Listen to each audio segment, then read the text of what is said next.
Otário da ditadura petista, tudo bom? Eu sou o Bill Pedroso, eu estou aqui com o Lucas Cameron e sejam muito bem-vindos a mais um episódio do Catalácticos, o melhor programa de fake news, conspirações de extrema-direita da internet. E o que a gente tem hoje de notícia para vocês? No Brasil, temos o Alexandre de Moraes preocupado com... Vocês têm três chances de acertar: a ascensão do narco-estado, a crise econômica e geopolítica iminente ou a ascensão da extrema-direita na América Latina? Claramente, a opção C, porque das outras duas coisas ele é cúmplice. Então, Alexandre de Moraes, frente ao fenômeno Milei, se diz preocupado com a extrema-direita na América Latina. Podem ter certeza que ele vai começar a olhar para nós libertários rapidinho. Temos também o Gonçalves Dias, aquele cara que foi colocado no GSI pelo Lula e depois se descobriu que ele foi cúmplice dos atentados terroristas do 8 de janeiro, dizendo que o PCC está anos à frente da BIM. O PCC, o primeiro comando da capital, a maior instituição do narco-estado, do Estado Paralelo Brasileiro, está anos à frente da instituição oficial de inteligência brasileira, confirmando que todo mundo já sabia, porque o Estado brasileiro é extremamente ineficiente, é extremamente infiltrado pelo crime organizado, e o crime organizado está ali sendo movido pelo lucro, ainda que da forma completamente distorcida deles. É uma forma de mercado privado, com todas as aspas possíveis.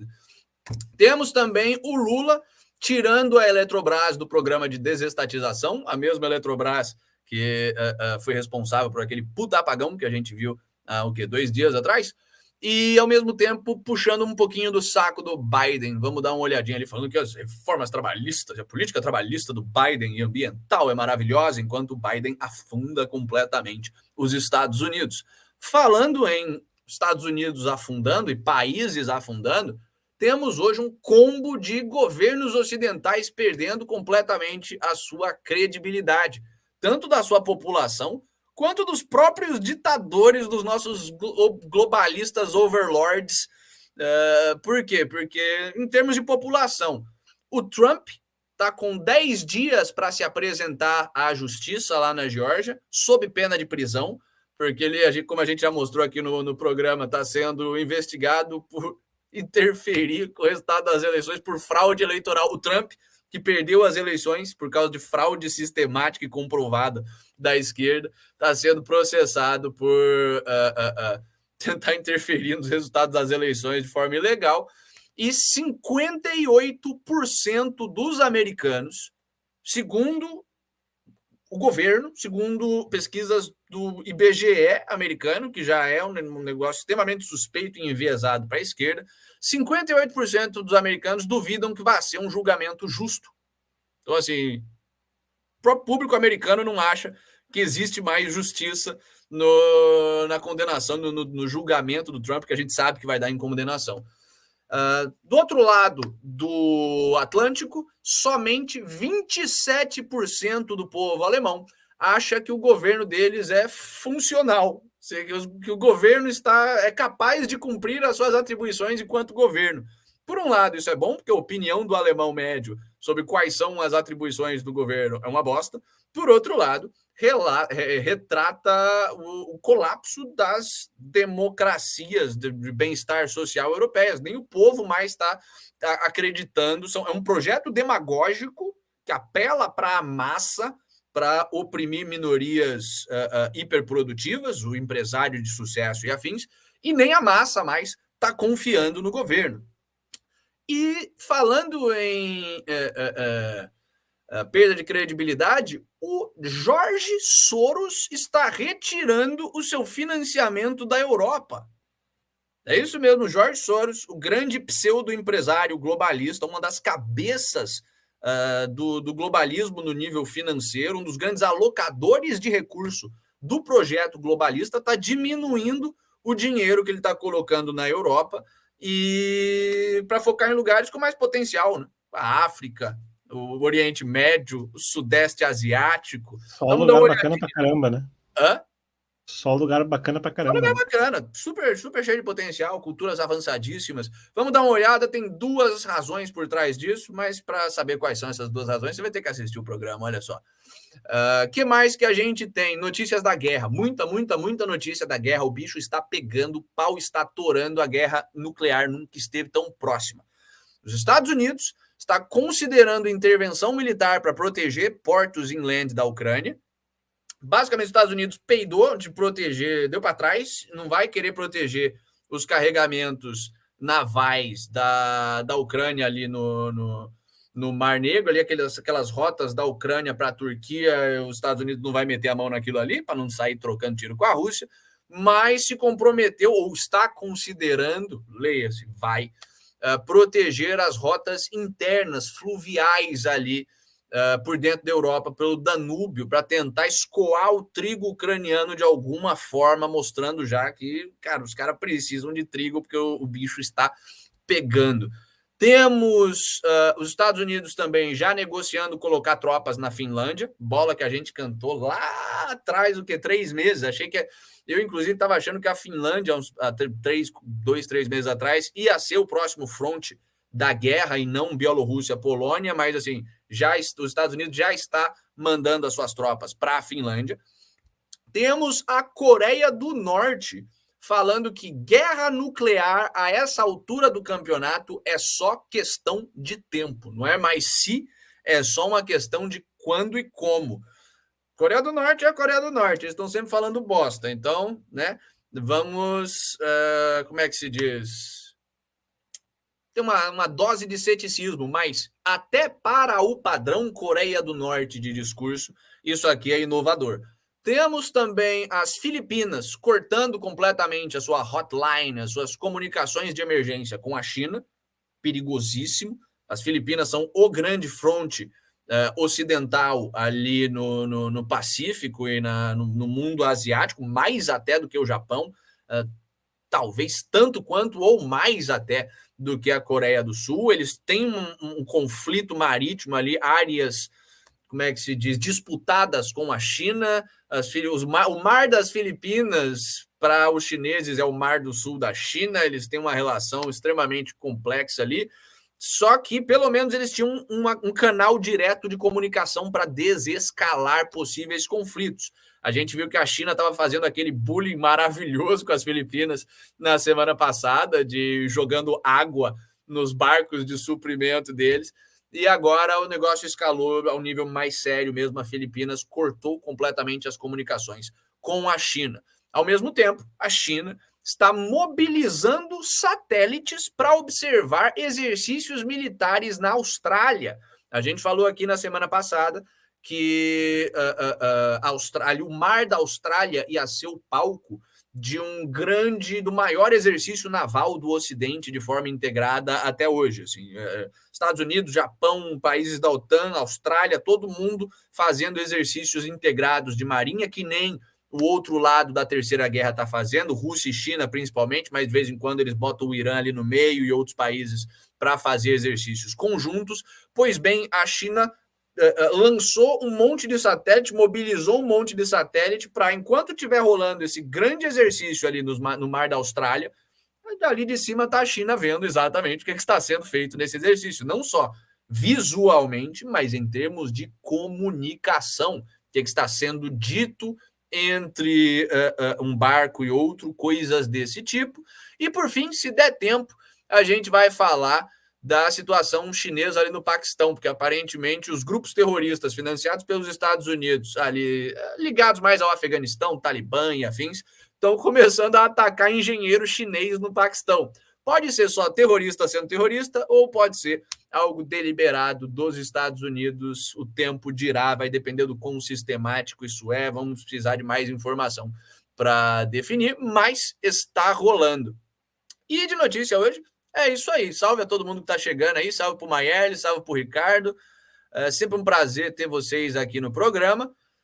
Antes da gente passar para as nossas notícias, vamos aos nossos follow-ups. E hoje tem muito, muito follow-up e muito follow-up importante. Primeiro, o Golinho deixar. Olha só, canequinha nova que a minha esposa comprou. Maravilhosa, maravilhosa. Melhor que a do Grupo Wagner, aquela que você... Melhor que a do Wagner, né? Vai tudo depender do meu humor. Tem dia que eu tô mais Wagner, tem dia que eu tô mais Pug, unicórnio. Vai saber, vai Bom, saber. depois do Gordão, o Azov distribuindo pet do Batalhão Azov em São Paulo, tudo tá liberado. Tudo tá liberado, tudo tá liberado. Não, porque segundo o Flávio Dino, acabou, liberou geral, né? Então, como ele é o nosso líder supremo, não tá tudo liberado. Acabou, liberou geral. Primeira notícia: Moraes atende a Procuradoria-Geral da República e inclui Gonçalves Dias em inquérito do 8 de janeiro. Esse cara vai rodar, é o que a gente já estava falando aqui faz um tempinho. O Gonçalves Dias, pois é, faz o L, né, senhor Dias? O Gonçalves Dias foi o cara que o Lula escalou para a equipe de transição ali do GSI e que depois que o Lula brigou com o governo Biden, porque ficou apoiando demais a China, o governo Biden vazou imagens dos atentados, em todas as aspas, daquele negócio fake que a esquerda fez para fingir que existe terrorismo de extrema direita no Brasil. E nesses vídeos a gente vê o Gonçalves Dias auxiliando, dentre várias coisas interessantes, vê o Gonçalves Dias auxiliando ali os terroristas, os vândalos de esquerda disfarçados ali. Isso fica a lição para qualquer general que estava pensando, não, a gente tem que fazer tudo direitinho para o PT não criar a Guarda Nacional. Né?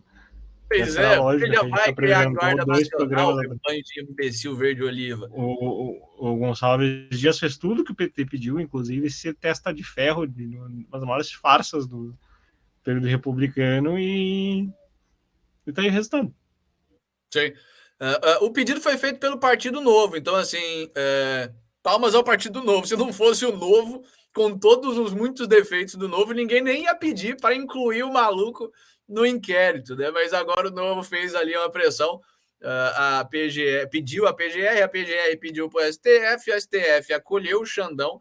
E esse cara, como a gente está falando aqui, desde que saiu as gravações, vai rodar, vai ser o bode expiatório e vai servir de narrativa, como tudo que está rolando nessa CPI do 8 de janeiro, para a criação da Guarda Nacional. Olha só como os militares brasileiros não podem ser confiados, não é tudo golpista pró-Bolsonaro, mesmo sendo os mesmos militares que auxiliaram ativamente no golpe de Estado petista, na fraude das eleições, não quiseram investigar, deixaram o Bolsonaro na mão, enfim.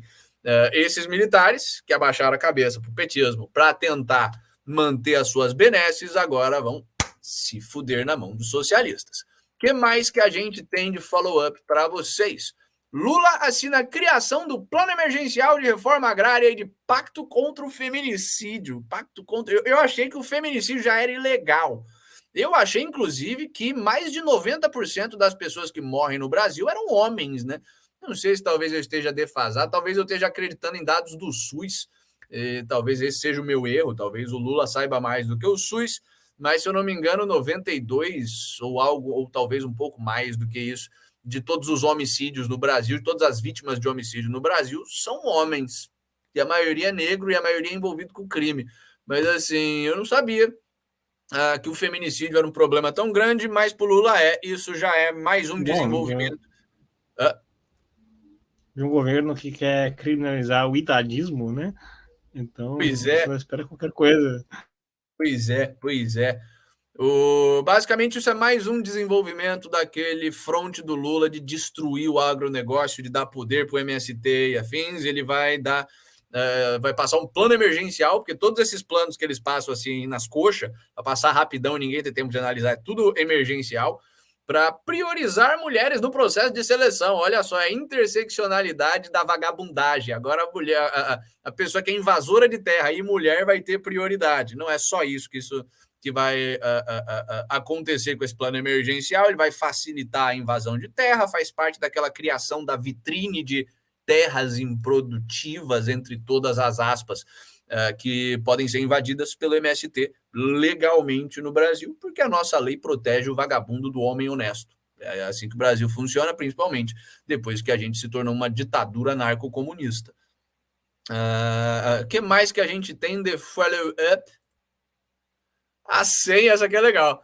A gente já falou aqui sobre a situação do Delgatti Neto, suposto hacker que virou informante, basicamente o cara que está na mão de alguém da polícia, na mão não em termos de dinheiro, fiz o gesto errado, mas que é o famoso X9 de carreira, o cara que foi pego cometendo alguns crimes e virou vagabunda do policial para falar o que o policial quiser que ele fale, o cara que está encabeçando a perseguição, está encabeçando não, mas que é uma testemunha-chave no processo contra o Moro, contra o Dallagnol, contra os lavajatistas em geral.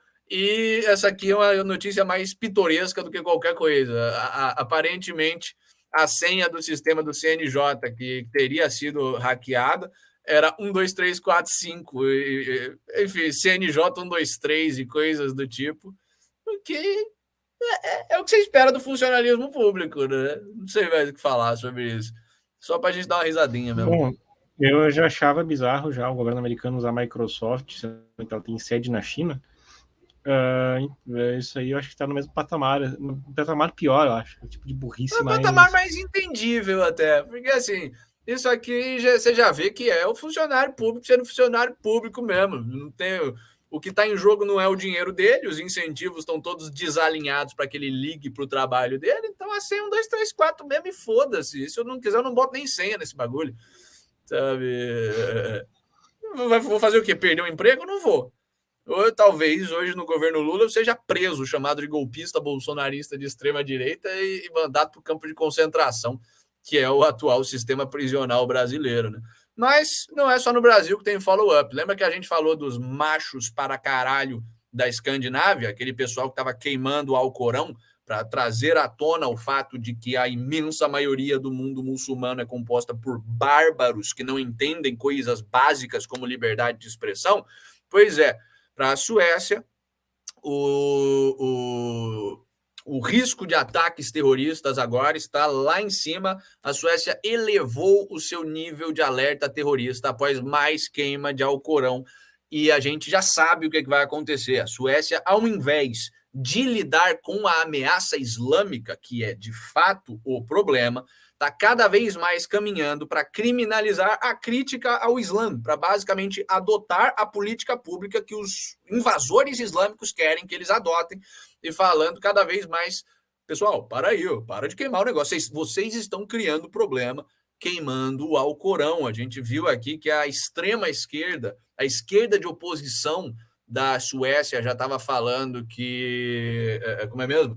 Que proibir queima de livro não necessariamente acaba com a liberdade de expressão, né? Exato. Eles já estão caminhando para puxar saco dos islâmicos, principalmente porque eles precisam da aprovação do Erdogan para entrar na OTAN, mas também porque eles são um bando de bunda mole mesmo. O que mais que a gente tem de notícia de follow-up para vocês? Estamos preparados para invadir as niggers. Não, estamos próximos, estamos preparados para invadir o Níger, declaram as tropas do ECOWAS. O ECOWAS, que a gente mostrou aqui, é a organização supostamente econômica, mas de facto geopolítica, de países do noroeste africano que estão alinhados com o Ocidente. Era basicamente todos os países, mas depois de incursões militares e diplomacia geopolítica do Putin, ao longo de 6 anos, mais ou menos, eles perderam Burkina Faso, Mali e agora o Níger para um golpe de Estado. O Ocidente falou, já deu, pagou o que precisava pagar ali para o pessoal da Nigéria, Senegal e afins começarem a se organizar. O pessoal desses países, as elites, as tribos dominantes desses países, já perceberam que é uma questão de tempo até a Rússia substituir eles pelos inimigos deles também, então está todo mundo alinhado. Os países da ECOWAS já se mobilizaram e estão prontos para o pau. O fronte africano da Terceira Guerra Mundial está para começar a qualquer momento, oficialmente. Não oficialmente, ele já começou faz tempo com essas trocas de regime, o envio do Wagner para lá. Aliás, isso, como a gente comentou no começo dessa semana, é muito provavelmente uma das razões pela qual o Putin mobilizou certas tropas, uma quantidade de tropas do Wagner para fora da Bielorrússia. Ele estava falando que ia para a Líbia e afins, foda-se a Líbia, não tem por que mandar Wagner para a Líbia. A gente sabe que parte delas vai para a Ucrânia e boa parte, talvez a maioria, vá lá para o Níger ajudar esse fronte africano da Terceira Guerra Mundial. Que mais que a gente tem? Lembra que a gente falou que um chefe do gabinete do secretário-geral da OTAN tinha falado que, opa, peraí, é hora de sentar aqui, talvez a gente consiga negociar de a Ucrânia entrar para a OTAN, mas em troca ela cede certos territórios para a Rússia. A gente falou disso essa semana e imediatamente cantamos a bola de que não ia acontecer, porque nenhuma das partes envolvidas, a não ser a própria OTAN, tem interesse nisso. A ditadura do Zelensky tem zero interesse, já falou que não vai ceder nada para a Rússia, que é guerra até o último homem, principalmente considerando que o último homem é o Zelensky, portanto ele vai permanecer vivo, né? Mas também não é interessante para a Rússia jamais aceitaria isso, porque eles já estão em modo guerra total contra a OTAN, não é mais uma questão de Ucrânia faz tempo. Pois bem, a OTAN corrige e diz que basicamente ele falou bosta e que a posição em relação à Ucrânia continua a mesma, apoio incondicional, a Ucrânia vai eventualmente entrar para a OTAN e a OTAN vai apoiar a Ucrânia até que ela retome completamente os seus territórios. Basicamente falaram, não colou o que o cara falou e voltaram ali e falaram, peraí, eu acho que não é nem questão de não colar, foi um desalinhamento por ledesma mesmo, por parte do cara, porque possível, a entrevista também, com qual ele falou isso foi num portal, como se é o cara assim que foi entrevistado pelo jornal da cidade dele, nossa celebridade, porque o cara tava no OTAN, aí ele foi lá e meteu essa, sabe? E aí depois levou a puxada de orelha. A Rússia, que não é boba nem nada, aproveitou disso ao máximo. Sim. E tanto é que é por isso que o link até que a gente botou lá aqui tava meio tradução meio errado, assim, porque eu peguei direto do finlandês. Finlandês não, sei lá, de onde que é esse cara mesmo? Acho que era chinês aqui, né? Não, o plataforma News é chinês, mas o 2 dias atrás. Sim.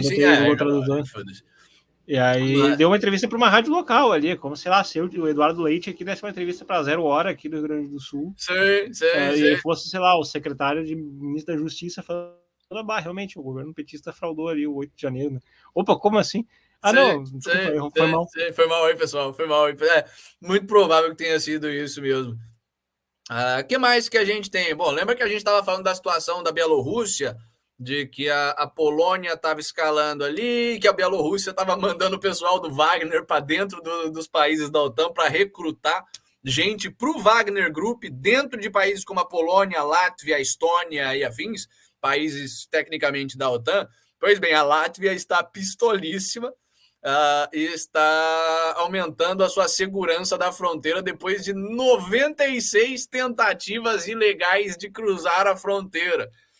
Assim, quase 100 vezes os caras pegaram um nego tentando cruzar a fronteira ilegalmente. A imensa maioria provavelmente é agente militar de inteligência russa ou do Wagner Group ou do exército bielorrusso, sabe? É tudo gente que vai ali para infiltrar nesses países para que quando a guerra começar, eles comecem a ter um monte de descarrilhamento de trem, começa a ter um monte de incêndios suspeitos, todas essas coisas que a gente está vendo nos Estados Unidos, no Canadá e afins, vão começar a acontecer lá a hora que a guerra estourar. A gente sabe que isso é a especialidade da Rússia e é a regra da guerra assimétrica, que é o que a gente tem hoje em dia. Não se luta mais guerra botando seus caras em campo e trocando tiros. Você luta a guerra hoje em dia com inteligência, com sabotagem de linha de suprimento e afins. E a Rússia já está investindo pesado nisso para o lado de lá. O que mais que a gente tem? Acho que de follow-up é isso aí. De follow-up é isso aí que a gente tem para vocês hoje. Novamente, sejam muito bem-vindos ao programa. Espero que vocês estejam curtindo. Deixa a sua curtida aí. Se inscreva no nosso canal. Se inscreva nas nossas outras redes sociais. Temos o Instagram para os cortes. Temos o Telegram para o nosso bate-papo e para a gente compartilhar conteúdo extra com vocês. Temos o TikTok para o pessoal com cromossomo a mais. Temos o X, que é o X, estamos lá também. Por que não? E temos o Spotify, para quem não quer ver o nosso rostinho bonito, que é só escutar a nossa belíssima voz. Mas, acima de qualquer coisa, ajudem a gente compartilhando o nosso trabalho com outras pessoas. O que a gente está crescendo, a gente não faz propaganda em plataforma. Aliás, boa parte das plataformas bane a gente, não é mesmo, YouTube? Temos shadow ban, estamos impedidos de fazer propaganda paga, não tem como a gente crescer, se não pelo boca a boca. Então ajuda a gente aí que está funcionando e muito obrigado pela ajuda que vocês já deram até agora. E uma última notícia antes da gente começar, um último recado, é que o Cataláxia da semana que vem, aquele nosso novo quadro onde a gente troca ideias sobre alguma coisa, vai ser sobre a China. Vamos explicar exatamente o que é esse monstro geopolítico, a maior ameaça à liberdade da história da espécie humana, que é a China.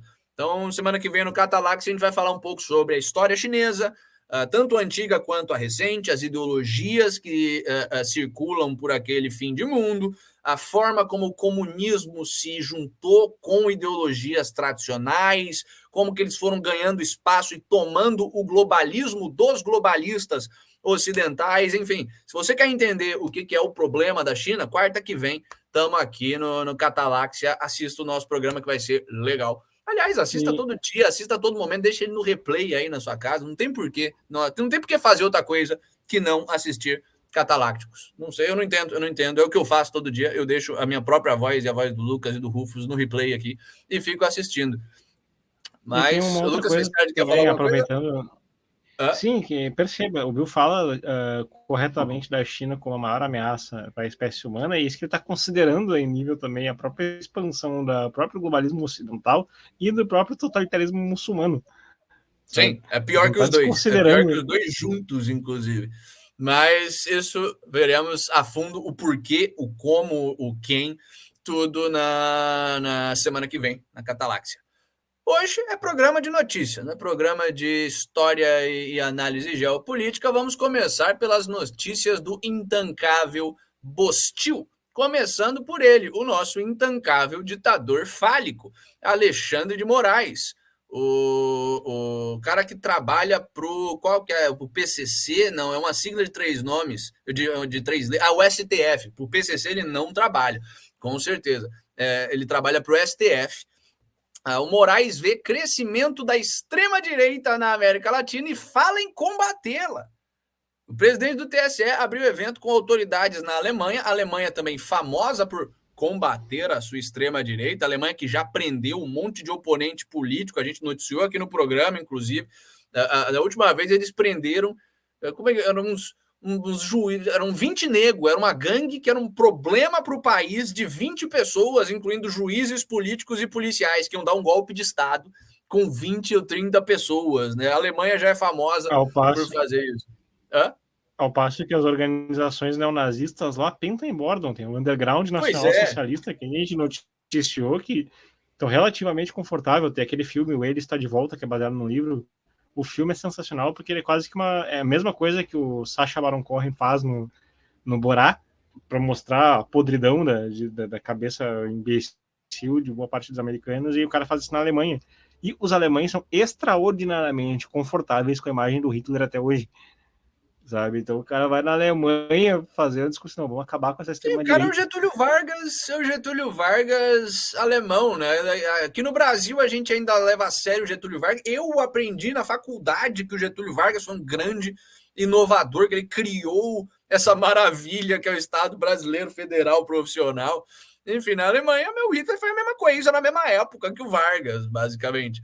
Então não tem por que ser diferente, sendo que nós somos povos igualmente estúpidos. Não vou falar isso do brasileiro. O alemão está num nível próprio ali de deplorável. Porém, não estamos falando da Alemanha, estamos falando do Moraes conversando com os alemães e falando que de fato, a ideologia da extrema-direita está crescendo bastante na América Latina. Olha o Javier Milei, olha só que absurdo, um cara falando em abolir o Banco Central para dar liberdade econômica aos indivíduos, um cara falando em defender a propriedade privada. Como é que pode um negócio Eu acho que a desse? parte que mais pesa para o Moraes é a descriminalização das drogas. Sabe aí que meteu no calo dele. Eu não sei por que você está falando isso. Não sei por que o Moraes teria qualquer interesse em Não, é muito as simples. drogas É muito proibidas. simples. Ele tem. Não, é muito simples. Eu não insinuei nada que possa ferir da dignidade. Eu só acho que ele seja um maluco, como ele mesmo disse, que ele quer acabar com a maconha na América Latina. Ah, Lembra? entendi. Eu achei que Teve você aquele estava episódio insinuando que é porque ele tem laço com o crime organizado e a venda de drogas é a fonte de renda primária do crime organizado. Mas ainda bem que você não insinuou isso. Ainda bem que você não Não. insinuou isso. Eu só acho. Aliás, quem Eu é que só acho ele pensaria um negócio lunático. desse? Não acho. Eu só acho ele Né? lunático. Coisa Não de acho ele um conspirador. narcotraficante. Coisa de maluco, coisa de maluco. Onde é que você fala Alexandre de Moraes ligado ao PCC? Maluquice. Mas falando em PCC, eles estão anos-luz à frente da ABIN. Anos à frente da ABIN, diz o Gonçalves Dias, o cara que o Lula escalou para o GSI, aquele que a gente mostrou nos follow-ups aí, que agora está virando o bode expiatório dos atentados fake do 8 de janeiro. Em mensagens, ele disse que mensagens descobertas como conversa com Saulo Moralândia, conversa da ABIN. Como é que a gente descobriu essa conversa da ABIN? Provavelmente alguma coisa dos inquéritos, né? Documento. Enfim, não vou procurar aqui, não vou desperdiçar o tempo de vocês. Provavelmente tem alguma coisa a ver com as mensagens dele que estão vindo a público, mensagens pessoais que estão vindo a público por causa dessa investigação do 8 de janeiro. E nessas mensagens trocadas com um funcionário do alto escalão da ABIN, ele fala, gente, eu sei, vocês sabem que o PCC tem um serviço de inteligência muito mais sofisticado que vocês, sabe? Eles têm, a gente já mostrou aqui, eles têm gente infiltrada no judiciário, eles têm gente infiltrada na polícia, eles têm gente infiltrada nas universidades, eles têm gente infiltrada em tudo que é lugar. Essas células semi-independentes conversam, eles têm instituições já formalizadas entre eles mesmos, extremamente sólidas, e eles são muito mais eficientes do que a Agência Brasileira de Inteligência. Todo mundo já sabia disso, temos uma confirmação agora de um cara que está do lado de dentro. Então, basicamente, como se não fosse o suficiente a gente ter o Flávio Dino, o Lula, o Alckmin, o Alexandre de Moraes, todo esse pessoal suspeito no poder, temos mais essa evidência gritante de que o Estado paralelo no Brasil já não é mais tão paralelo assim. Em breve ele vai ser só o Estado mesmo, e de paralelo não vai ter nada. Paralelo vai ter que ser a nossa comunicação se a gente quiser falar mal do governo, porque a facção vai estar ali de olho, né? A facção petista, PCC, PT, PSDB, já tudo parece mesmo, unifica essa bagaça e aí fica tudo às claras, pelo menos, né?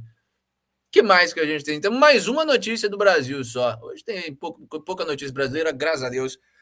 Lula retira a Eletrobras do Programa Nacional de Desestatização. Olha só, a empresa está com problemas e a solução, é óbvio, é simplesmente estatizar. Afinal de contas, onde é que já se viu uma empresa não melhorar depois que você estatiza? Desde quando a privatização funciona, não é mesmo?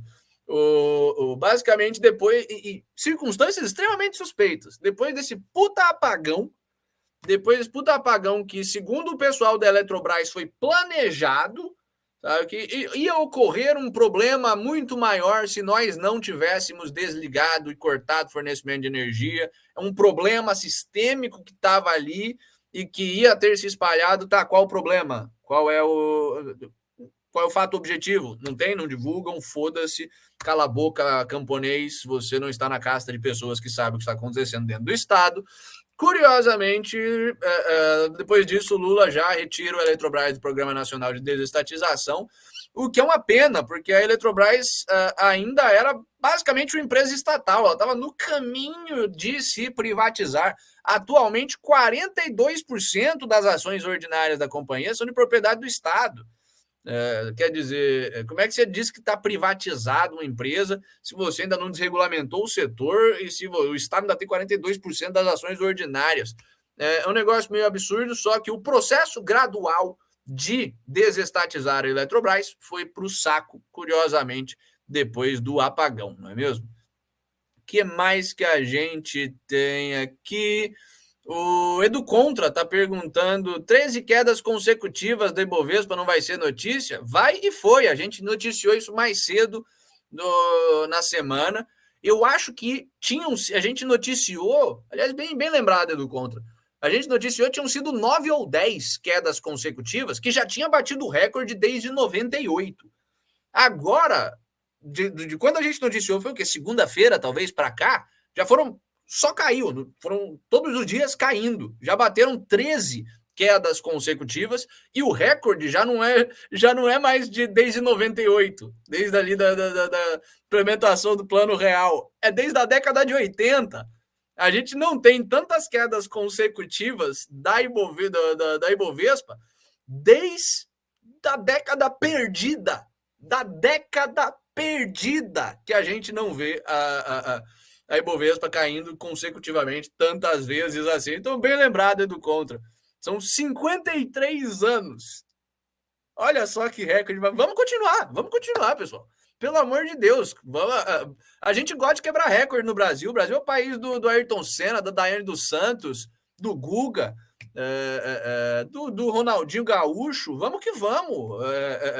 A gente continua mais uma semaninha assim, a gente já volta a 100 anos no tempo, a gente já faz a maior queda da história, por que não? Já que é para se fuder, vamos quebrar recorde nessa porra. O Murilo Lova tá falando, década de 80, a primeira década perdida, de fato, porque a década de 20 está sendo outra década perdida, né? Ai, caralho, que merda. Vamos rezar, vamos torcer, aliás, rezar e torcer, o caralho, vamos nos articular e fazer o que precisa ser feito para a década de 30 ser a nova década de 90, talvez, pelo menos, só que melhor, né? Onde a gente, de fato, construa um país melhor depois que a ditadura... Essa foi uma das sacadas geniais da entrevista que teve com o Kioka, inclusive quem quiser dar uma olhada tem no nosso canal, aqui do Rumble, em que ele fala, né? A gente fica muito preocupado em o Brasil virar Argentina, em o Brasil virar Venezuela. Não, a gente tem que estar preocupado em o Brasil virar Brasil. O Brasil virar Brasil mesmo. Olha a década de 70, 80, essa bagaça. Aliás, o que a gente precisa trazer de novo, né? A gente já conversou no grupo sobre isso. Vamos ver se a gente consegue trocar mais uma ideia com o Kioka. O cara é puta interessante, manja muito. O Edu Conta tá mandando: o Brasil não perde uma oportunidade de perder uma oportunidade, né? O Rui Costa Ancap tá falando algumas coisas interessantes aí. Esse melancia tava falando que o Gonçalves Dias parece um ratinho careca e sem bigode, parece mesmo. E que a ABIN é o último dos cornos no conglomerado de máfias que compõe o Estado brasileiro. Sim, mais ou menos. A ABIN, de fato, é parte da máfia brasileira, não só da máfia estatal brasileira, mas ela tem ligações e é profundamente infiltrada pelo narco-estado brasileiro, pelo Estado paralelo brasileiro, por uma outra máfia, e mais do que qualquer coisa, ela é essencialmente um braço da CIA no Brasil. Então ela é parte da máfia do Deep State americano no Brasil. A ABIN é de fato uma instituição nojenta que deveria deixar de existir urgentemente. Milei está falando em dinamitar o Banco Central, a gente precisa dinamitar a sede da ABIN de forma figurada. Alô, agentes de segurança brasileiro. Não estamos falando em literalmente cometer atentados terroristas, né? Isso seria crime. Porém, saindo do Brasil, hoje temos pouco Brasil, ainda Sim, bem. Vale lembrar de novo um pouco do histórico. O Collor já tentou dissolver ela em 92 e ficou o pessoal tudo perdido. E o FHC, uma das primeiras ações que fez foi recriar o antigo SNI e transformar na Agência Brasileira de Inteligência, porque eles ficaram orbitando e enchendo o saco. FHC, famoso por ser o membro do Comando Delta, né? Uma das maiores máfias do Brasil da década de 80, começo de 2000, provavelmente está aí até hoje em outra forma, em outra interação, mas enfim, que mais que a gente tem de notícias saindo do Brasil?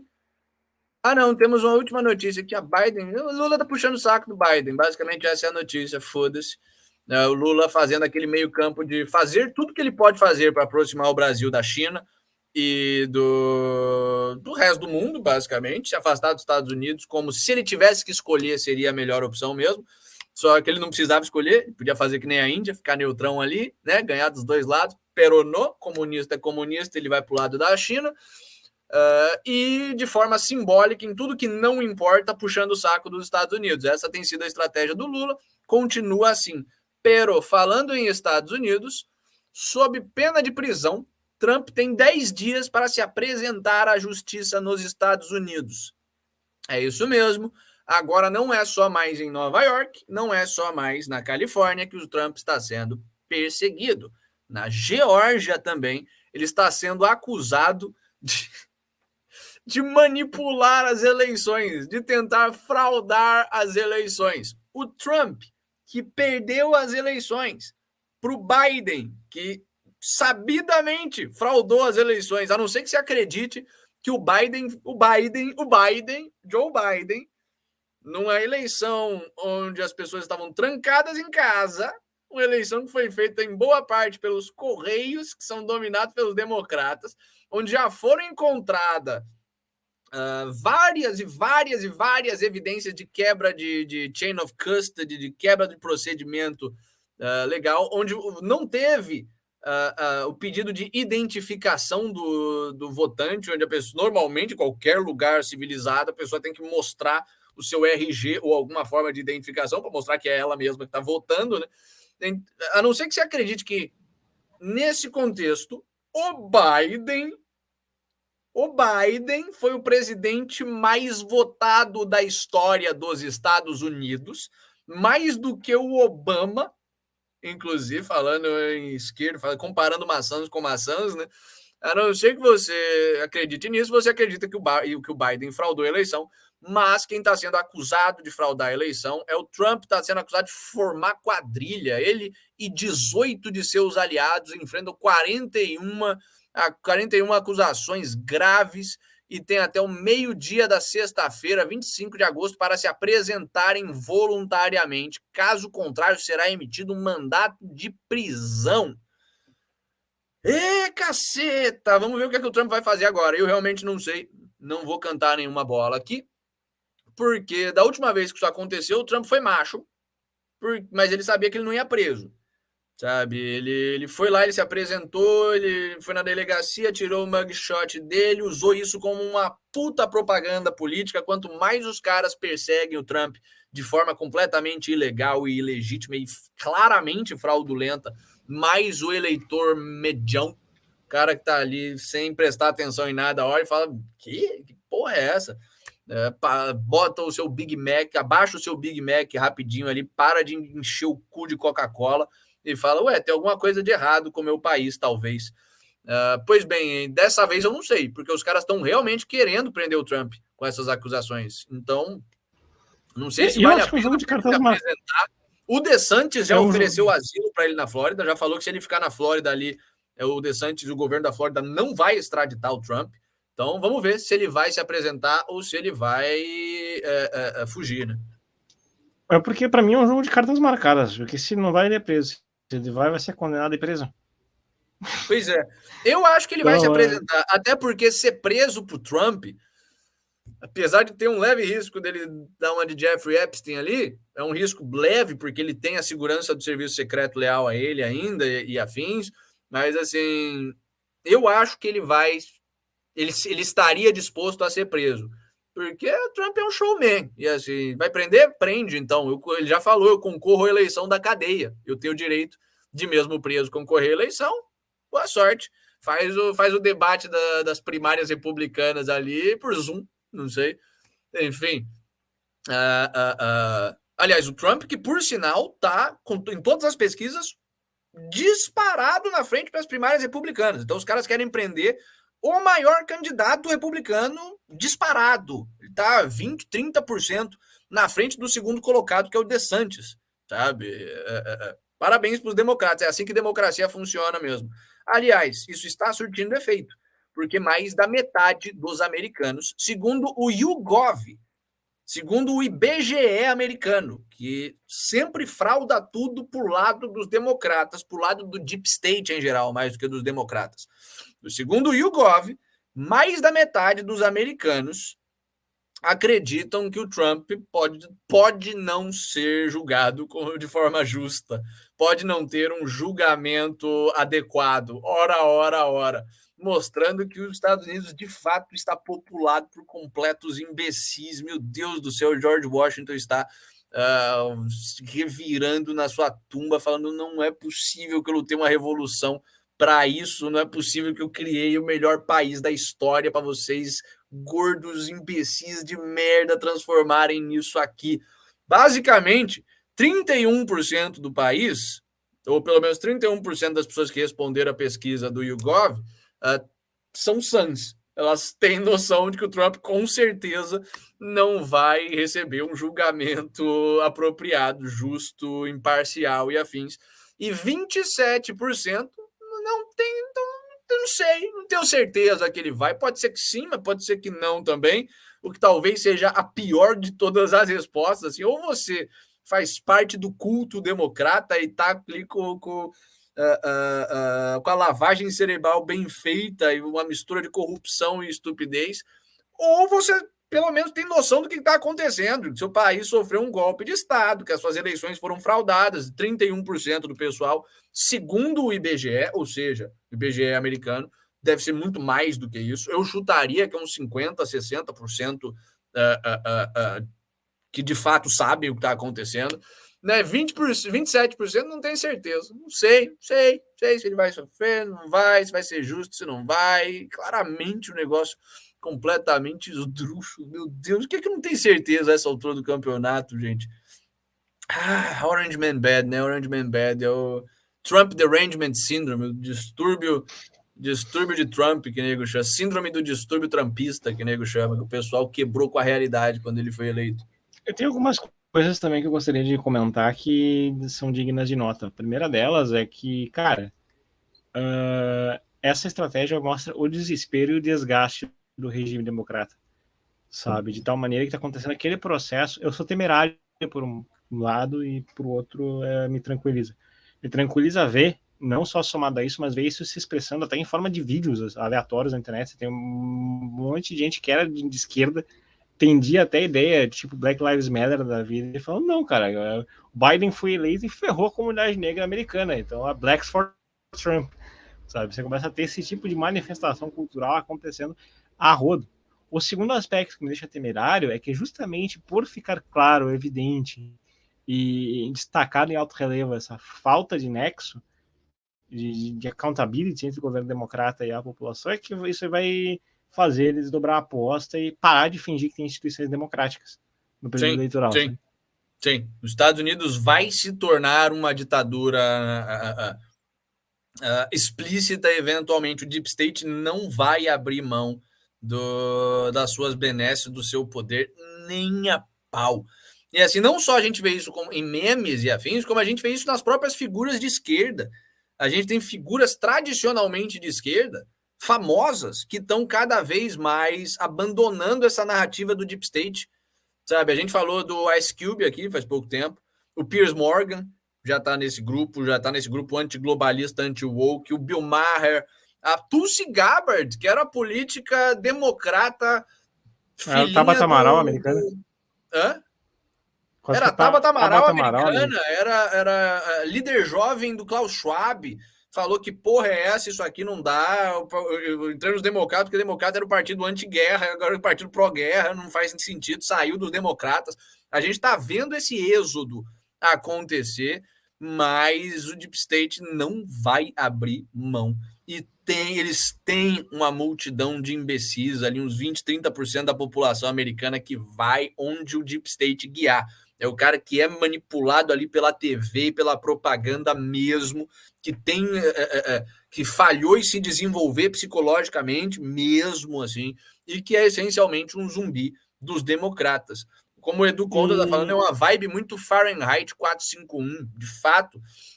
Aliás, o cancelamento é um passo antes dos caras começarem a queimar a obra de arte, mesmo que nem no Fahrenheit 451, né? Fica a dica de livro para quem não conhece Fahrenheit 451, gosta de distopias futuristas, socialistas, totalitárias. Puta livro, atrás apenas dos dois maiores, né? 1984 e do Admirável Mundo Novo. Acho que em terceirão ali vem o Fahrenheit já. Até porque é curtinho, ele é bem fácil de ler. E tem um outro fator também que eu acho importante de se considerar, que até destacando, por exemplo, dessa parte da esquerda que está contra o Deep State, é que satisfação aspira o Glenn Greenwald, né? Que fez uma live Pois de Rambo falando Verdivaldo, tá botando pra fuder. Pegou e fez uma live faz uma anatomia das intervenções recentes da Nancy Pelosi na política dos outros países. E ainda ele fala, né? A neocon favorita da esquerda democrata, né? Sei. O Edu Conta tá falando que, na real, o mundo virou uma mistura de Brave New World, 1984, Fahrenheit 451. Falta só colocarmos a revolta de Atlas nessa bagaça. Cara, eu acho que de todos, o mais próximo é a revolta de Atlas mesmo. Até acidente de trem tá rolando. Guerra entre países, essa mesma geopolíticazinha de nego chorando para ter assistência financeira. E repúblicas populares pintando a rodo, sabe? Hã? Repúblicas populares pintando a rodo. Pintando a rodo. Não em termos nominais, mas em termos de essência. Sim, eu acho que a revolta de... Cara, quem não leu a revolta de Atlas nessa altura do campeonato, lê, porque é assustadoramente igual. Até os nomes das políticas públicas, a política de equalização de oportunidades, até nisso aquela maldita russa maravilhosa acertou na mosca. Então, a revolta de Atlas tá rolando. O que não tá rolando é o John Galt, né?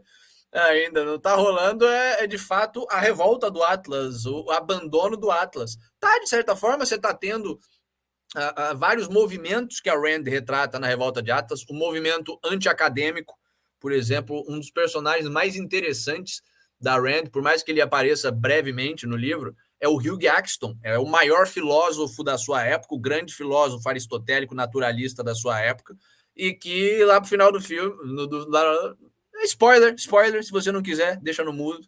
Lá pro final do livro, virou um dono de boteco, fazendo hambúrguer. Aquela cena é maravilhosa, sabe? Você tem empresário saindo do meio empresarial, indo focar em criar sua fazendinha ali e afins, mas nada na magnitude do que acontece na revolta de Atlas. Falta isso, falta a gente se organizar para esperar o mundo dos esquerdistas colapsarem e depois falar, vocês precisam de gente produtiva, só sobrou a gente e a gente só vai produzir, né, se vocês pararem de roubar da gente. Essa é a essência da revolta de Atlas e é isso que está faltando para a gente fazer mesmo.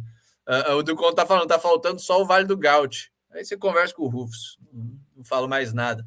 Enfim, o que mais que a gente tem? Falando em perda de credibilidade do governo para a sua população, a confiança dos alemães no seu Estado nunca foi menor.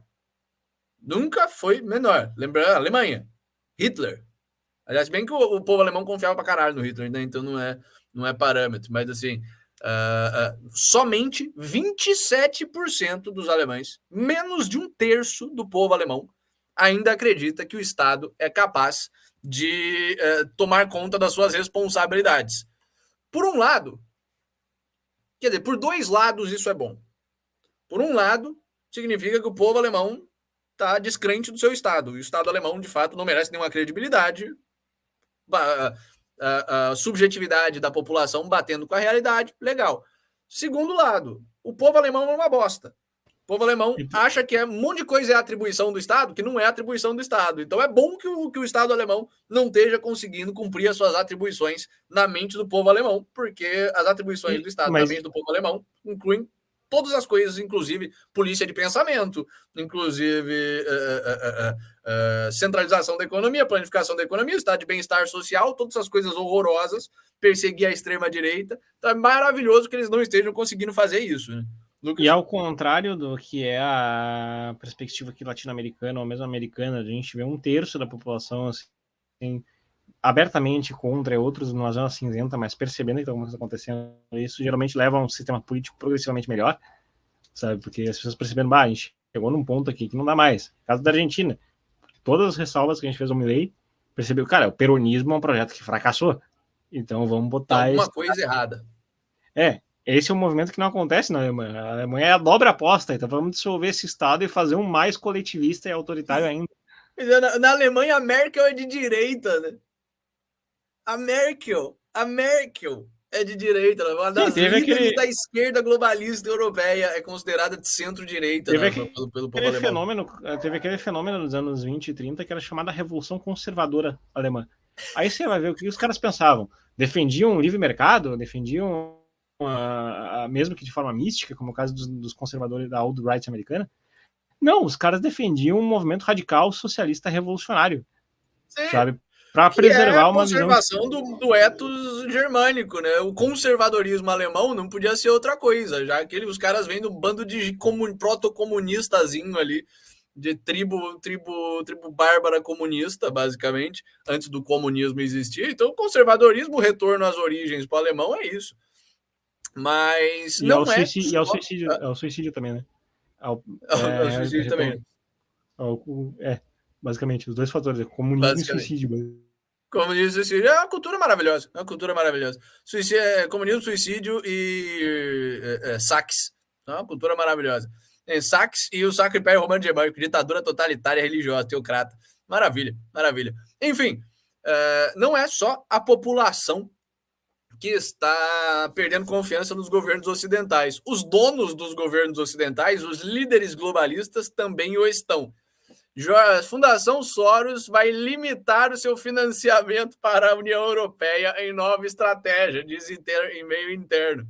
É isso mesmo. O Soros está falando, porra, estamos mandando dinheiro demais para a Europa. E aí tem dois fatores que explicam isso.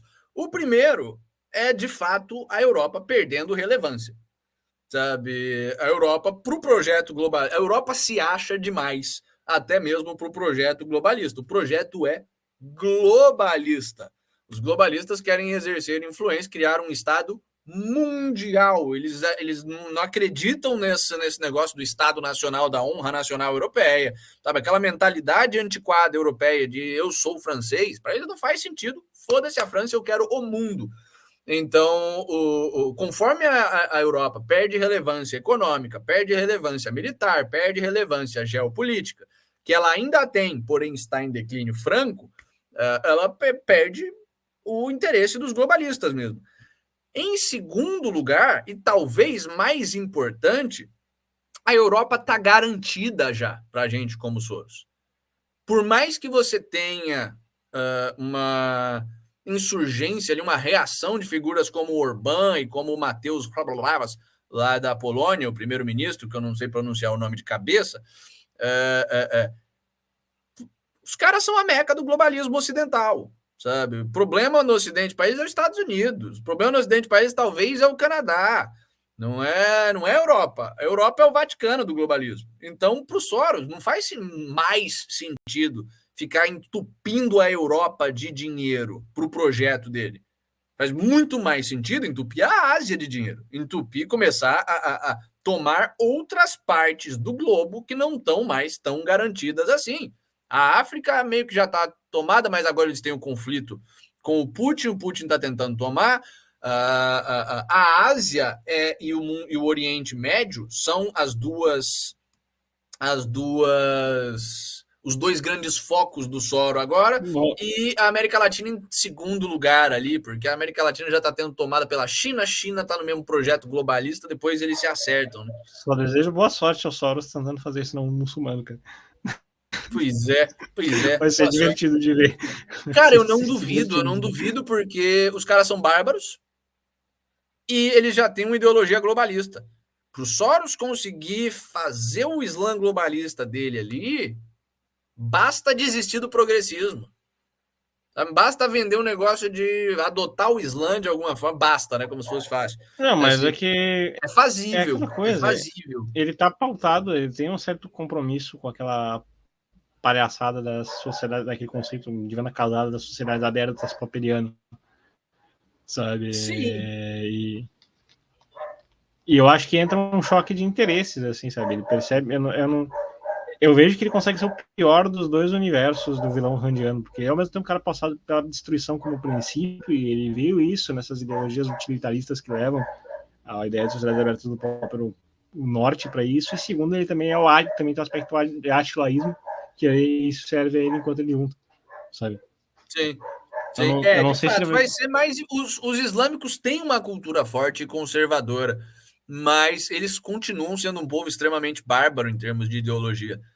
Então, assim, de fato, vai ser muito mais difícil para o Soros montar o globalismo no mundo islâmico do que vai ser no Sudeste Asiático, do que foi na Europa, nos Estados Unidos e afins. Mas, cara, já é uma população imbecilizada, em grande parte. E essa é a essência. Quando a população é imbecilizada, e no caso muçulmano tem até o problema genético, de que eles casam primo com primo, e eles têm um problema sistemático de retardo na sociedade deles mesmo, o assim Gavin como a China. McInnes fala, né? O Gavin McInnes chegou a divulgar um estudo que mostra o tanto quanto que é o número de muçulmanos, a população muçulmana em geral, se não me engano, é um terço, já que é fruto de casamento entre primos. É complicado, é um problema real que o nego não fala por causa do politicamente correto. Mas, assim, isso é uma vulnerabilidade que alguém como o Soros e como o projeto globalista conseguiria jogar. É coisa de décadas. Agora é impossível você botar o progressivismo ali na região islâmica. Mas daqui a 50 anos é outra história. As coisas mudam rápido, 50 anos. Mas, assim, as coisas mudam e o projeto deles é grande. Então tem espaço, por mais que seja difícil. Mas chega de falar de perda de credibilidade e afins, vamos falar de porrada, vamos falar de guerra. Terceira Guerra Mundial tá rolando aí, mas antes da gente entrar no nosso bloco da Terceira Guerra Mundial, deixe seu like, se inscreva no nosso canal, por favorzinho, com chocolate. Compartilhe o nosso trabalho para outras pessoas. Manda para alguém. Fala, olha, Catalácticos, olha, programa de notícia. Que porra é Cataláctico? Nome estranho. É programa de notícia. Os caras falam o que ninguém mais fala, eles estão ligados no que está acontecendo no mundo, é o contrário da propaganda que você vê na TV o tempo todo. Mostra aí, ou pega um esquerdista também, mostra aí, fala, e aí? Rebate, refoga essa aí, otário. Sabe? Dá uma ajuda pra gente, por favor. Temos as nossas outras redes sociais, Instagram para cortes, Telegram para conversas, TikTok para distúrbios psicológicos e Spotify para o nosso áudio. E é isso aí. Ajuda a gente, por favorzinho. Senão você é brother do Flávio Dino. Enfim, apelos desnecessários e completamente infantis. Vamos às nossas notícias da Terceira Guerra Mundial, porradaria. A Rússia destrói mais um depósito de grãos enquanto um navio estrangeiro tenta passar ali para o corredor do Mar Negro de Kiev. Basicamente, aliás, vídeo de explosão, nem esse aqui é bônus, eu nem vi que tinha vídeo de explosão, mas basicamente um navio estrangeiro foi tentar pegar grão ali ao redor do Mar Negro e a Rússia torou pau no depósito de grãos. Olha só que maravilha. Tá com áudio aí? Não. Então vou compartilhar com áudio, que explosão sem áudio é que nem pornô no mudo, não faz sentido. Cadê?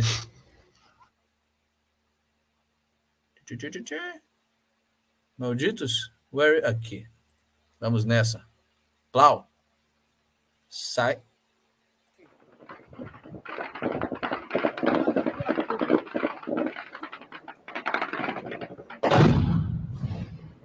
Caralho. Tot la fel așa a bubuit. Nu știu ce acolo, silos, nu știu ce dracu e acolo.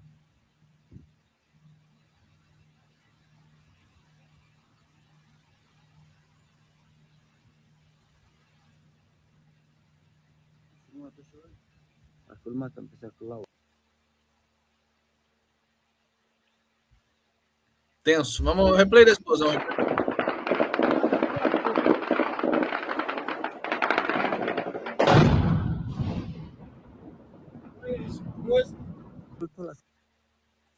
Enfim, isso aqui não é mais um daqueles portos em Odessa, aqueles portos no mar. Isso é aquele porto que a gente já deu notícia aqui, que os russos já atacaram com drone outras vezes, na fronteira com a Romênia, ali do lado do Danúbio, o que mostra que eles estão com confiança nos drones dele, porque se errar ali, a porra do drone cai na Romênia e cai em território da OTAN.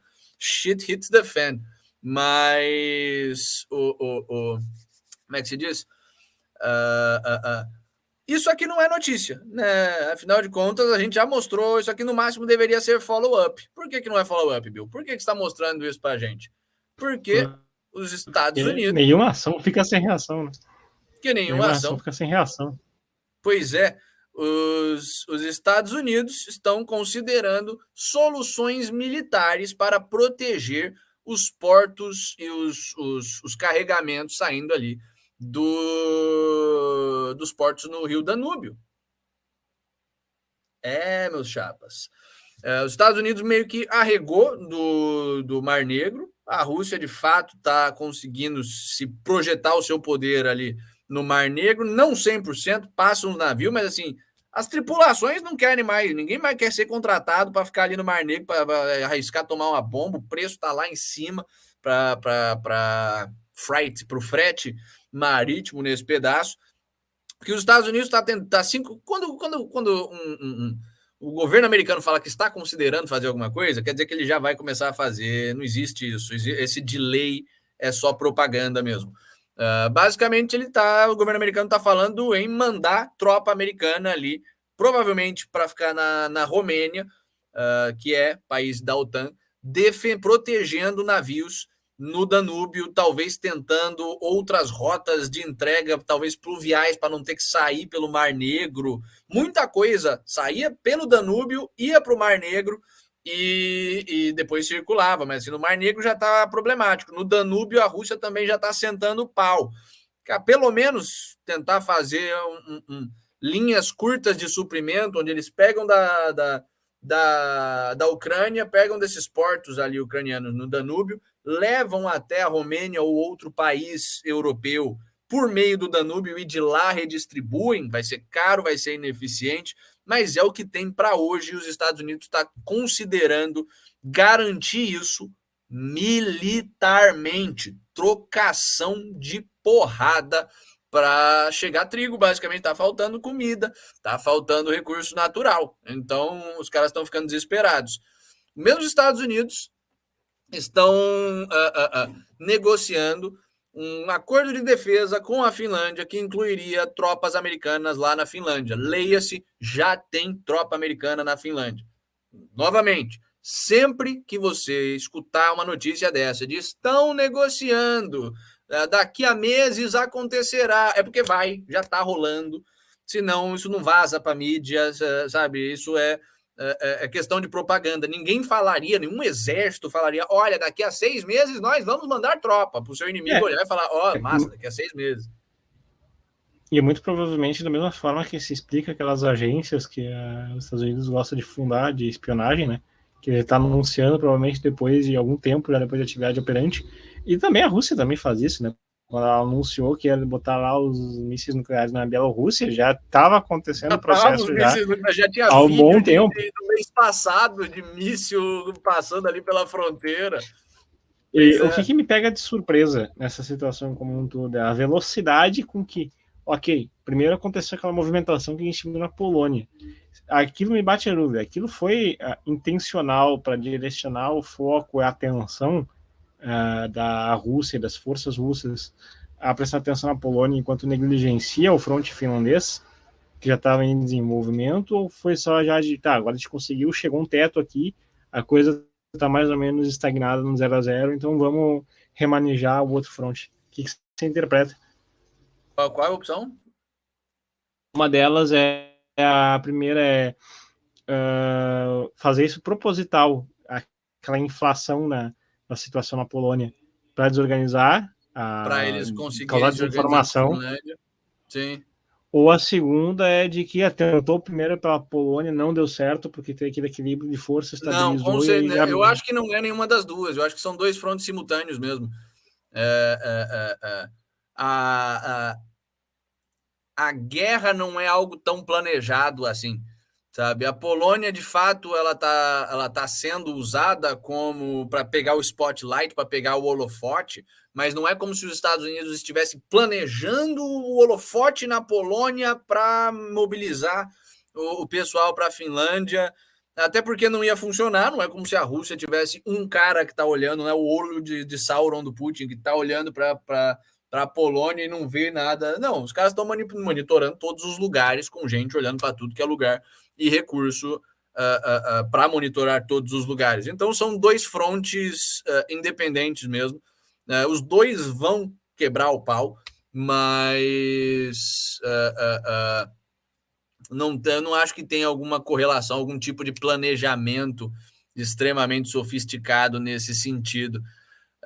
Se as coisas não tivessem se escalando tanto na Polônia, se fosse um negócio mais temporário de Polônia, uma semana de confusão na Polônia e acabou, aí talvez sim, talvez seja uma diversão, diversion, uma distração, para, de fato, os caras se remanejarem, mas assim, com algo nessa magnitude, com certeza é porradaria, já a independência do governo polonês mesmo, não querendo nada disso. Guerra. Ou Guerra seja, sabendo a gente está a um pé de já começar a ter esses dois novos frontes, além do fronte ucraniano, que já se desfacelou, né? Essa altura da guerra que a gente está, então. Se desfacelou, mas ainda vai encher o saco ali um tempinho, mais um mês e meio. Eu já considero como dada a situação que está no ponto agora da grande estratégia ucraniana ser o equivalente da estratégia francesa, larga as armas e sai correndo. Pois é. Da estratégia afegã, ficar correndo para se escondendo e cometendo atos terroristas. A estratégia francesa é largar as armas e se render, né? É diferente. Pois é, um pouco diferente. O Murilo Lova tá falando aqui, o melhor partido da Alemanha se chama PDV. Mandou Parteider Vernunft. Não conheço, vou dar uma olhadinha, não sei nem se é zoeira ou se não é, daqui a pouco é uma porra neonazi. Vou dar uma olhada, mas não sei que seja um Partido Libertário da Alemanha, é uma bosta, não tem ideia boa na Alemanha, a não ser que eles importem essa ideia estrangeira e de fato você tem a libertária se organizando na Alemanha. Não importa uma ideia estrangeira, importa uma ideia estrangeira e como sempre fazem, consegue subverter para enfiar o coletivismo ali, né? O próprio Kant já fez isso com a ideia de liberdade. É isso, até os caras que terem um partido libertário alemão e fuderem, virar o libertarianismo comunista. Mas o Moisés Ribas está falando aqui, estive sumido, achei que não estava tendo programa, não recebi divulgação no Zap. Aqui é programa caseiro, a nossa divulgação às vezes é instável, às vezes o Rufo está ocupado, ele não divulga nos grupos. Moisés, todo dia de semana, estamos aqui, das 6 às 7h30, sem falta. O que mais que a gente tem de notícia para vocês? Guerra, porradaria, plau, foto dramática. Coreia do Norte declara que a guerra nuclear está a um passo. Por quê? Porque tem submarino nuclear ali na Coreia do Sul, a Coreia do Norte está cheia de arma nuclear chinesa e completamente instável, as coisas estão escalando, e assim, é a Coreia do Norte falando. Então, tenhamos um grau de ceticismo. A Coreia do Norte é um país, é um inferno na Terra, é conduzido por pessoas completas, sem nenhum compromisso com a realidade, sabe? O discurso político deles é inflamado.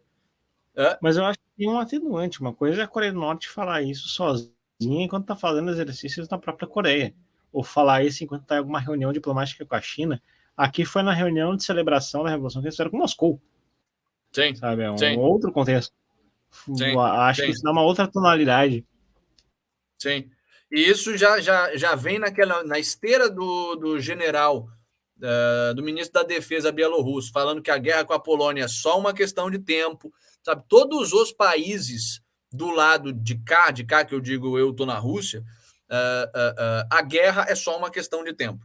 Só. O conflito armado aberto, full terceira guerra mundial, é só uma questão de tempo. A gente está tendo um fronte já faz tempo na Ucrânia, já estamos tendo um segundo fronte aberto ali na África. A hora de estourar todos os outros frontes ao mesmo tempo está se aproximando. Então, shit is gonna hit the fan. E foto dramática só para a gente botar medo em vocês mesmo, só para convencer quem não é prepper ainda a virar prepper. Sabe? Tocar uma comidinha, talvez comprar um pedacinho de terra se você tiver uma grana, ou vá para a fazenda do seu tio se você tiver um tio que comprou um terreninho, sabe? Tente fazer algum tipo de emancipação econômica da cadeia produtiva, porque grandes cadeias produtivas são extremamente vulneráveis em tempos de guerra. Falando em coisas que são vulneráveis, a Filipina cortou a sua linha de comunicação com a China, conforme as suas tensões marítimas entram em um pico. Basicamente, a gente mostrou aqui que as Filipinas tem a base marítima mais ridícula de todos os tempos, mais bizarra de todos os tempos. Eles têm basicamente um navio que ancorou, que naufragou num coral ali no que a China chama do Mar do Sul da China, mas que é o Mar das Filipinas, basicamente, a fronteira marítima ali entre China e Filipinas. Aquele navio naufragou, se eu não me engano, na Segunda Guerra Mundial, ou um pouco depois, e ao invés de tirar o navio de lá para concertos ou afins, eles transformaram o navio naufragado numa base militar fixa. E fica um monte de soldado ali, com armamento ali, com capacidade de monitoramento ali, toda uma base militar no meio do mar, no meio de um coral, num navio naufragado, com navios menores vindo das Filipinas para abastecer, com comida, com munição, com suprimentos em geral. A China começou a fazer um bullying pesadíssimo. Falou, ó, sai daí. Isso aqui é mar chinês, não é de vocês. Os caras falaram, sai daí, como tá naufragado o navio, que é a melhor jogada diplomática de todos os tempos. Sai daí, sai daí. Se eu pudesse sair, o navio não estaria naufragado, não seria um naufrágio, seria só um navio. Mas a China, em resposta, como um país maduro, como um país extremamente desenvolvido e com a diplomacia maravilhosa, começou a bombardear os navios, os barcos menores que trazem suprimento, com canhões de água. Os caras basicamente começaram a molhar pesado o pessoal, que nem você faz com o pirata etíope que vai ali no bote. Eles começaram a tacar água nos navios, nos barquinhos filipinos. Os filipinos ficaram putos, as tensões estão altíssimas, afinal de contas, jogar água, o equivalente de você dar uma cuspida na cara de alguém. Aquilo que você faz antes de sair no soco. Sabe? Se o tiro é o soco, a água é o cuspe. Então, eles estão nessa situação e, para tranquilizar o resto do mundo, as Filipinas falou, não estamos mais usando a hotline, a linha direta entre o exército filipino e o exército chinês, que é utilizada para a gente desescalar tensões. Mesma coisa que aconteceu entre as Coreias. As Coreias pararam de usar a sua hotline. Se eu não me engano, eles voltaram faz pouco tempo e depois saiu de novo. Mas, assim, tá todo mundo sem comunicação. E é assim que a guerra acontece.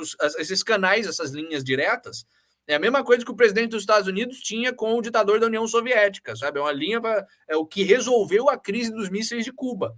Os dois líderes se ligando e falando, porra, que porra é essa? Sabe? Não, é a mesma coisa que resolveu a crise dos tanques lá na Alemanha ocupada. Essas linhas diretas são importantes. A partir do momento que você corta a linha direta, você corta esse mecanismo de resolução de conflito e a possibilidade de uma escalada, de uma porradaria sair do controle é gigantesca. O Murilo Lova está falando, Ropa chanceler da Alemanha para fragmentar aquilo tudo em feudos de novo. Pois é, a gente falando aqui, caralho, se o alemão não importasse o libertarianismo, ele ia transformar aquilo em alguma coisa merda e comunista. Esquecemos que tem o Ropa que já fez isso, né? Cara que pegou o libertarianismo e conseguiu transformar em comunismo, em neofeudalismo. Alemão só fode as coisas mesmo. Ropa talvez a figura mais escrachável da academia moderna. O libertário que é neofeudalista. Meu Deus do céu. O que mais que a gente tem de notícia se aproximando do nosso finzinho? A China deploy. Eu sempre tenho problema. Não existe tradução para deploy. Eu procurei no Google Translate essa bagaça, não tenho a palavra exata. Basicamente, a China mobilizou uma swarm, vai tomar no cu, mobilizou um coletivo de abelhas, mobilizou um enxame de satélites para monitorar os exercícios militares na Austrália. A gente anunciou aqui na semana passada ou no começo dessa semana que o maior exercício naval do lado ocidental estaria sendo realizado na Austrália em breve. Se eu não me engano, é ou no fim do mês, agora ou no começo do mês que vem. Eu acho que já é agora na segunda metade desse mês. E a China, em resposta a isso, mobilizou uma série de satélites para monitorar e ver exatamente o que é que eles estão fazendo, deixando a Austrália completamente pistola. A Austrália que já está se dessignificando faz um tempo. A Austrália já estava banindo sistema de câmera chinês de seus museus, depois dos seus portos. A Austrália está tirando tudo que é tecnologia chinesa ali de dentro da Austrália, porque eles não, a única ditadura que pode mandar e oprimir o cidadão australiano é a australiana, eles não querem concorrência com a ditadura chinesa. E não adianta. A China é como um namorado abusivo, você não quer mais por bem, vai por mal. A gente vai monitorar colocando satélite aí em cima do seu país mesmo. E aí, vai atirar no satélite? Vai mandar míssil no satélite? Não está completamente fora do âmbito das possibilidades, mas seria exagerado, considerando as relações diplomáticas entre o Ocidente e a China. Mas, basicamente, não é só mobilizar para ver, usar o satélite para ver qual é a jogadinha do navio, sabe? Ele vai mandar um navio para cá, vai mandar o outro navio para cá. Não, os caras, colocando satélite ali em cima, conseguem escutar as comunicações, conseguem escutar o que está sendo discutido entre os generais, o que está sendo discutido entre os almirantes, entre os tomadores de decisão no meio da guerra. Então, isso aqui é bem ousado e bem perigoso no ponto de vista da China. E, por fim, para a gente acabar com o programa de hoje, comboio de engenheiros chineses foram atacados perto de um porto paquistanês construído por Pequim. Isso aqui... Maravilha. Toda a destruição de propriedade do governo chinês está valendo. O que a gente não sabe, isso aqui, se é só terrorista paquistanês afegão de merda agindo que nem terrorista paquistanês afegão de merda, ou se é já alguma coisa que os Estados Unidos pediu, ou uma mistura dos dois. Eu acredito que seja uma mistura dos dois, em primeiro lugar, porque não é um primeiro ataque que está acontecendo no Paquistão, sabe? Esse ataque vale a pena de mencionar e destacar, porque ele acontece justamente nesse bloco de notícias da China. Mas você está tendo, enquanto na Índia você está tendo várias comunidades muçulmanas sendo perseguidas por hindus, a gente já noticiou algumas lá, no Paquistão está tendo um movimento reverso, você está tendo cristãos que estão sendo cercados por terroristas muçulmanos e estão na porrada. Hoje mesmo foi preso uns 140 negros envolvidos, né, em ataque a comunidades cristãs. E no Paquistão, por que isso tem cheiro de Estados Unidos? Primeiro, porque qual é o nome desse grupo? É o Baloquistão, o pessoal do Baloquistão, o Exército de Liberação do Baloquistão. Esse pessoal do Baloquistão, na verdade, eles estão na Palestina, mas eles se consideram afegãos.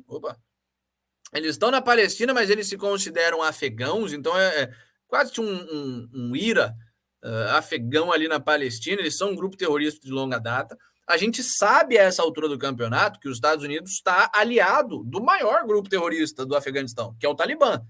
Então, assim, o Talibã para o Exército de Liberação do Baloquistão, 2 palitos, 1 palito e meio ainda. A gente sabe também que os Estados Unidos, a gente mostrou isso semana passada aqui, fez uma troca de regime no Paquistão.